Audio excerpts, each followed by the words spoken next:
Everyone, this is Acharya Shunya, and I am live, and I want to invite my student, my colleague, and a very special person, Dr. Susan Brown.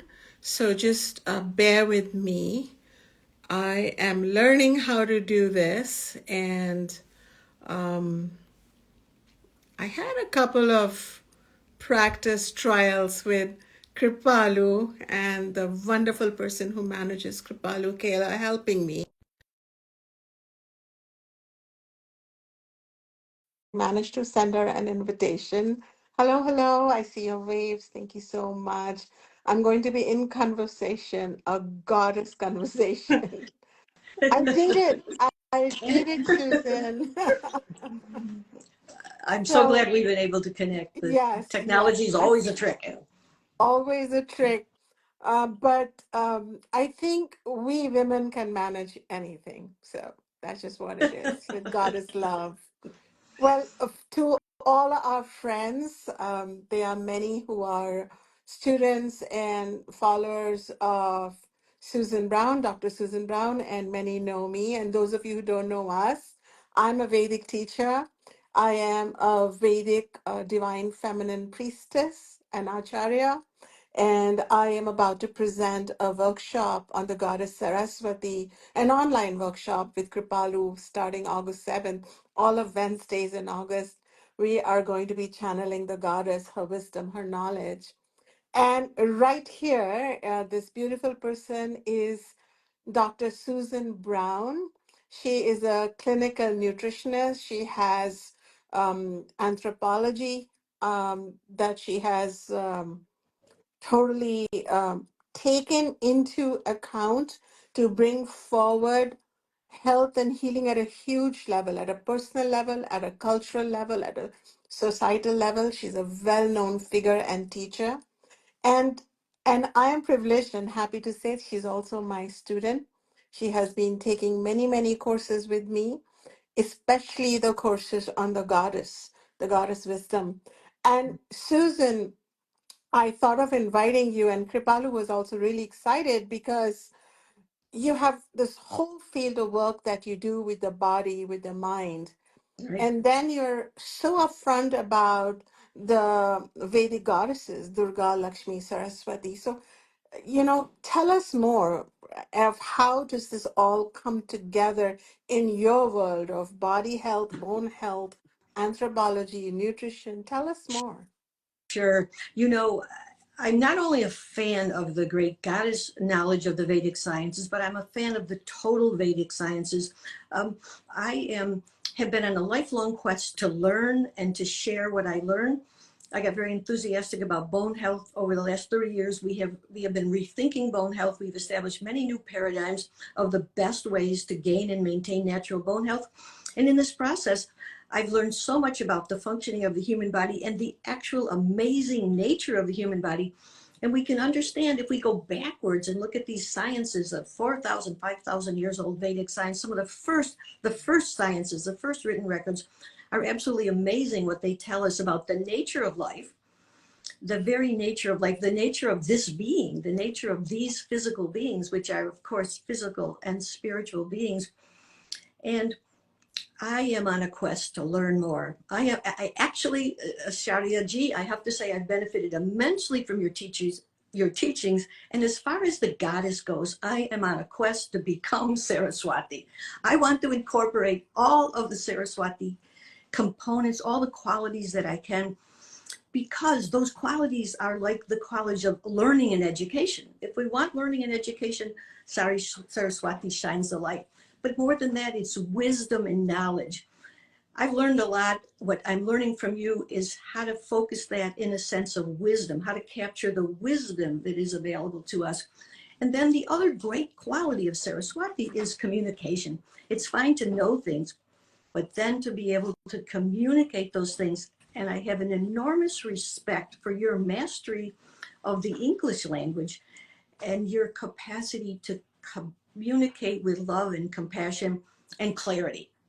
And the other thing I really am fascinated about with Saraswati, I mean, there's many great goddesses, but Saraswati is the calmness that she and the stability that she can help us develop, no matter what the ups and downs are in our life, or no matter what traumas we've gone through, to help clear all of that and have a stable base. Because what I see in health, and certainly in bone health, if we do not have a stable spiritual base, we're going to be tossed around by all these comings and goings, all these creations of new diseases and creation of disorders, and failing to miss the causal factors behind these health problems. And I certainly owe to you. You were kind enough to do an interview with me at Omega last year when you were giving a course. You were giving Roar Like a Goddess, which is a terrific book. If my audience hasn't read Roar Like a Goddess, get the book and look at it. It's all about the ancient goddess culture. And you said one very important thing about bone health, and you verified something that I've been noticing for 30 years now, is that the emotion of worry, of fear, and negativity is probably one of the most outstanding factors influencing bone health. One of the factors we never pay any attention to. So I encourage everyone, if you have a health problem, or in particular a bone health problem or any health problem, let's think about how we can get in touch with these divine energies of knowledge, of calmness, of wisdom, and seeing how we can help to move ourselves forward in this very tumultuous and disruptive time. Thank you, Susan. And I think, thank you for that shout out. And we were talking earlier before we went live, and you were mentioning, we were talking about your anthropological background, and we were talking about cultural orders and societal orders and what is similar between cultures. Even if there is distinct differences, there's also a similarity, which is a certain order that has made humanity thrive and succeed and evolve over the time. And you and I both were coalescing on the divine order and the deity order, and that's an invisible order. And these goddesses, the divine feminine, are the housekeepers of the macro universe and the micro universe. Yes. And while we can look at the manifest sun and the manifest moon and the manifest earth and think, oh, wow, there's a divine order behind it. But there are these invisible forces and energies. And through certain sounds, certain mantras, certain sounds that were known to sages, rishis, the yogis and the yoginis 10,000 years ago, when we chant those sounds, when we remember even the certain names associated with Saraswati, these are not just these are not just proper nouns. These are mantras. The name Saraswati, and if we say it enough with the right knowledge, Saraswati restores the flow within us, because Saraswati comes from Sara, the flow, and wherever we are blocked, it unblocks. And I wanted to talk to you about how you have moved from how you have integrated, because you've done it intuitively and naturally, and that's what makes you you as a healer teacher. You've integrated physical health with spirit health and with goddess health, the divine feminine, invisible agency that we can tap into for greater health. This is what I'm teaching, and this is what you're executing in in your everyday contemporary life. That these goddesses don't belong to some ancient Yes, yes. Hindu, culture in some esoteric language. This is a here and now frequency.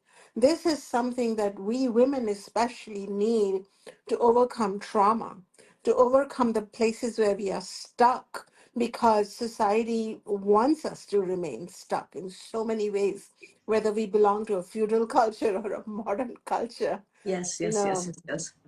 and you just tap right in. You came in as my student a few years ago, and you just took this knowledge and turned it around and made it your strength, and you've been able to communicate it to your students. So did you not ever have a doubt that this is really all nice and beautiful, but it's esoteric? Acharya, I only have a fragment of a fragment of knowledge, and I owe that to you and to the vast teachings of other great spiritual leaders. But there's no question in my mind that if you just look at the world, I mean, if you look at this physical body, there is 37 trillion cells. Every cell can do up to 1 million things at the same time. A liver cell does 1 million things in a second. So you have to be amazed at the wonders, the capacity, the intelligence of this body. And we could so quickly, so better heal if we enliven that intelligence instead of trying to override it. So my quest has always been, how can we understand this magnificent supreme intelligence that is us, that is our body? And this is just looking at the physical level. If you get to the forefront, to the frontier today is, of course, the non-material forces, the spiritual forces, the energy forces. The body is really a field of information and intelligence. And how do we tap into that? We are, as I like to say, infinite choice makers, but we don't realize it. We forget that we have the total power to Yes. choose exactly what we want. And the goddesses give us a whole catalog of possibilities. And so studying Saraswati, for example, we see a whole bunch of potential. And we can say, I'm going to focus on this communication, or I'm going to focus on this gaining greater knowledge, or it opens the door of possibilities. And the beautiful thing is, you are a true Vedic master, and you can teach us things like the chants. Everyone knows in the ancient sciences, a sound, if the sound is correct, it can develop a form. A sound can break a glass. A sound can, if you get the right harmonics, it has immense potential. And I'm very excited that you're going to teach us these sounds, these vibrations that help resonate with the energy of Saraswati. And it's just it's a great opportunity to step up in our spiritual development, in the development of our health and our understanding of how the whole universe works. Oh, yes. Susan, I want to say that every opportunity I get, I feel like I'm a ambassador of the goddess Saraswati. And you spoke and you complimented me about my language and the usage and my books and what they're doing. And I want to say it was not always the case. Okay. And I want to say that oh yeah. I mean, I would be shy and I would be, and I've not grown up speaking English, least of all writing three bestsellers in it. It's just, I think this is Saraswati's grace on me, and I have become her channel, and I have healed my own trauma that emerged from a divorce and a breakdown of my family and the breakdown of a self-image of myself as a proper Indian spiritual teacher. When I realized that, oh, Saraswati is teaching me to be the most imperfect, perfect spiritual teacher, a universal spiritual teacher, an out Yes. of box spiritual teacher, and to flow without arrest, to flow without apology, and to flow with just divine love and compassion towards my own self first and foremost. And I think these sounds, like you said, it can break a glass. It shattered my self limitation to begin with. It shattered whatever the shouldas, wouldas, couldas that I was walking around with. And that is why I feel that I'm an ambassador of this goddess, because she has been so kind to me. And the knowledge of the Vedas teaches exactly how to connect with that wisdom archetype without the hokey pokey stuff, without needing to change the way we eat or look or talk or walk or change our culture. Anthropologically, we can stay pure to who we are, and yet we can connect with this invisible agency of the divine feminine. So that's why in this workshop that's coming up, I was promising you that I'm going to be teaching mantras. These are 5,000-year-old mantras that have never been taught before. They are Uh-huh. barely spoken of, because I thought, well, this is Kripalu, my favorite platform, and the best seekers come to me here. And you're going to be there, and a lot of my students from all over the world are joining. So why hold back is my feeling, Yes, Susan. and Yeah. you don't hold back. That's the most amazing thing, your generosity to Yeah. share everything you have, and this desire that every interested in person in the world can have access to this higher level of knowledge. I'm going to have my staff go. I want everybody I work with to be in tune with Saraswati, and I certainly am going to be listening very carefully to see how I can expand my own being in harmony with the energy of Saraswati. Well, you said I am a generous teacher, and it's like, do I even have a choice? when I'm talking about Goddess Saraswati. And do you have a choice but to not show up? When she chooses us, we have to be in this like higher octave um, Yes, of truth telling and truth remembering. And what do we yes. have to hold back, really? Yeah. And and to always remember what I try to encourage my following to think about is we have choice, to become empowered, to be aware of your thoughts, to be aware of your actions, to be aware of the choices we're making, and go a step higher, ask more, Ask expect more of yourself, more. respect the terrific Yeah. magic and genius within your own mind and your own body. And yeah, go for it. It's an amazing time today. And it's a blessing to all of us that we have you to teach us. It's certainly a blessing to me. And my work and my knowledge has greatly expanded working with you. And I'm very grateful. And I hope everyone else takes advantage of this opportunity. Thank you so much. Susan, I wanted to acknowledge all the beautiful people who are joining us in this conversation, and they've been waving at us. So I'd just love for us to physically wave back to them. And just, I want to say that whether you join the goddess realm for a moment right now, here, as Susan and I talk about this, a teacher student conversation, or whether you join us in the workshop, may the goddess be with you. May she reveal herself to you from within you. You you belong to the divine feminine realm. It's always looking out for you. It's the mothering universe. It was there for you before you were here, and it will be there for you now and after you are Yes. here, after you've been here. So join me for the workshop if it works for you. But Jai Saraswati. Take care, And Susan. Jema, Do you Jema, want to and add to my something? Do you want to add something just to say bye to all these beautiful people who are waving at us and being part of this conversation? beautiful audience, I say take heart and take action. Don't be lazy. Jump on this. This is a Hmm. great opportunity to expand your life and expand your awareness. Take care. Jema. Bye bye. Bye, everyone.